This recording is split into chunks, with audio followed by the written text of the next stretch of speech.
ત્યાર પછી ટીટી રસી કોને આપવામાં આવે છે? ટીટી એટલે ટીટેનસ ટોક્સાઇડ. ટીટેનસ ટોક્સાઇડ ધનુર સંબંધી રસી છે. ધનુર રોગ ન થાય તે માટે આ રસી આપવામાં આવે છે. ધનુરને અટકાવવા માટે ટીટીની રસી આપવામાં આવે છે. કેટલી આપવામાં આવે છે? 0.5 ml આપવામાં આવે છે. બરાબર. કોને આપવામાં આવે છે? તો સગર્ભા માતાને આપવામાં આવે છે. કોને આપવામાં આવે છે? સગર્ભા માતાને. ક્યારે ક્યારે આપવામાં આવે છે? તો જ્યારે સગર્ભાની જાન થતા. બીજી રસી ક્યારે આપવામાં આવે છે? તો 4 વીક પછી આપવામાં આવે છે. 4 વીક પછી આપવામાં આવે છે. બરાબર. આ યાદ રાખજો, વારંવાર આપણી સ્પર્ધાત્મક પરીક્ષાની અંદર પૂછાય છે. તો ગર્ભવતીઓને આપવામાં આવે છે. બરાબર. ત્યાર પછી આગળ ચાલો.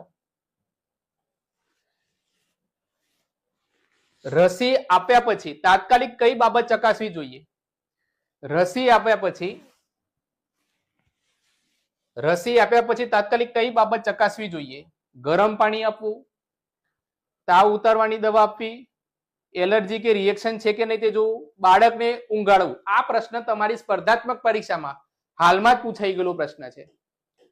હાલમાં જ આ પ્રશ્ન પરીક્ષામાં પૂછાઈ ગયેલો છે કે ભાઈ રસી આપ્યા પછી તાત્કાલિક કઈ બાબત ચકાસણી કરવી? તો રસી, કોઈ પણ રસી આપો એટલે રસી આપ્યા પછી શું જોવાનું આપણે?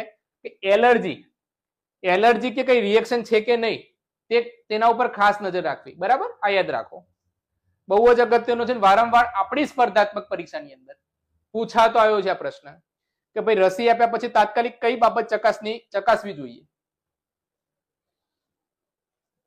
તો એલર્જી કે રિએક્શન જોવાનું. શું જોવાનું? એલર્જી કે રિએક્શન. બરાબર. ત્યાર પછી આગળ હેપેટાઇટિસ બી, હિબ રસી કયા રોગ સામે રક્ષણ આપે છે? હિબ રસી. જેટલા પણ મિત્રો જોડાયા છે તેટલા મિત્રો લાઈક આપી દેજો ભાઈ. લાઈક અને સબસ્ક્રાઇબ કરવાનું ચૂકતા નહીં. લાઈક અને સબસ્ક્રાઇબ કરવાનું ચૂકતા નહીં.